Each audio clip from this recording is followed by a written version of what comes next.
warahmatullahi wabarakatuh. Nama saya Diva Salsabila dari kelas 11 MIPA 2 SMAE 32 Jakarta dengan guru pembimbing Ibu Rini Noviza.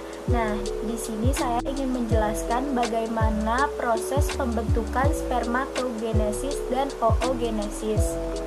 Nah, apa sih itu spermatogenesis? Spermatogenesis adalah proses pembentukan dan pemasakan spermatozoa yang terjadi di tubulus seminiferus.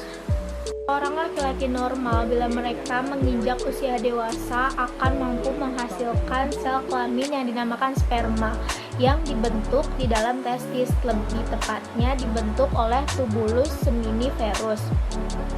Nah, adapun proses pembentukan sperma itu sendiri dinamakan sebagai spermatogenesis. Nah, sel induk sperma memiliki jumlah kromosom sebanyak 23 pasang. Sel ini dinamakan sebagai spermatogonia.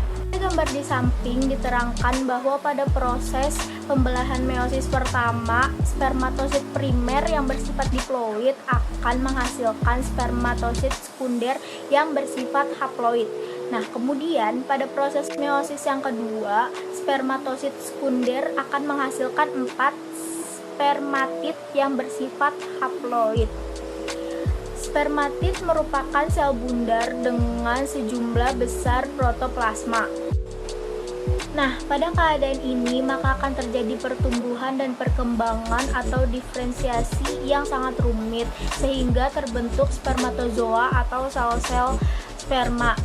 Nukleus kemudian akan berubah menjadi kepala sperma, sedangkan sejumlah besar sitoplasma akan dibuang. Spermatogenesis akan terjadi di semua bagian tubulus seminiferus, di mana di setiap satu bagian dari tubulus berbagai tahap tersebut akan berlangsung secara berurutan. Bisa kita lihat gambar di samping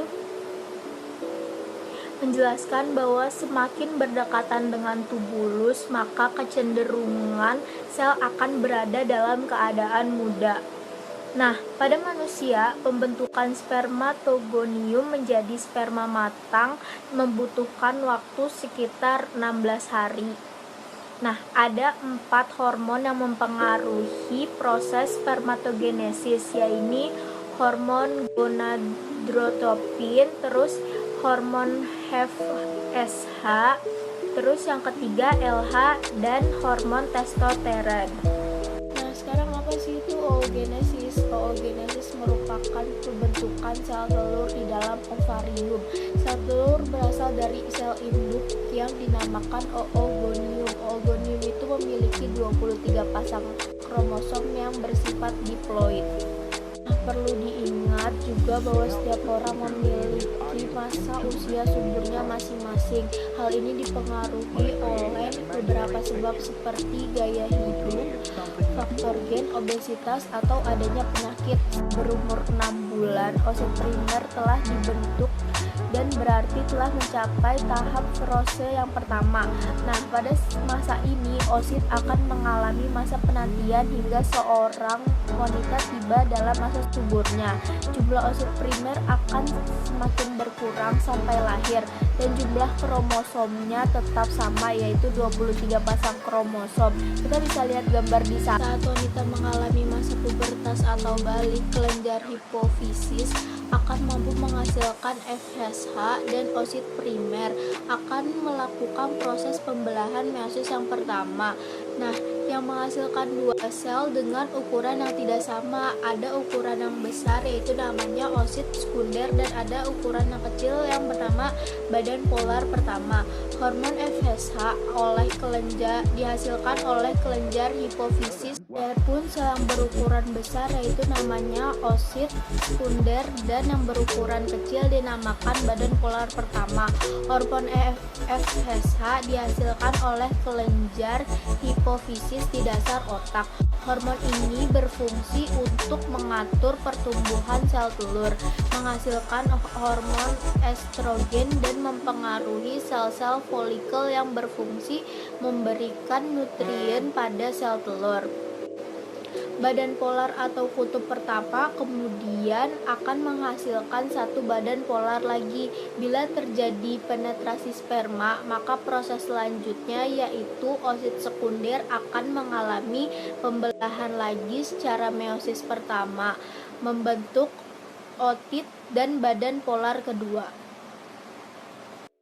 Nah, ootit ini akan berkembang menjadi ovum, namun bila tidak terjadi penetrasi sperma, maka oosit sekunder akan mati.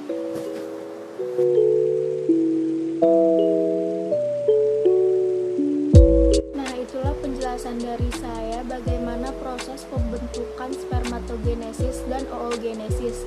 Nah, di akhir video saya akan menjelaskan tentang virus yang sekarang lagi berkeliaran di luar sana, yaitu coronavirus. Apa sih itu coronavirus? Coronavirus adalah kumpulan virus yang bisa menginfeksi sistem pernapasan.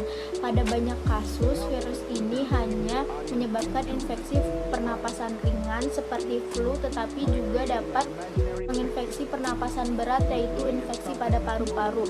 Nah, bagaimana cara kita menghindari virus tersebut? Yaitu pertama dengan menjaga imunitas tubuh kita, yang kedua dengan cara social distancing atau menjaga jarak, yang ketiga tetap di rumah saja atau stay at home, dan yang keempat selalu menjaga kebersihan.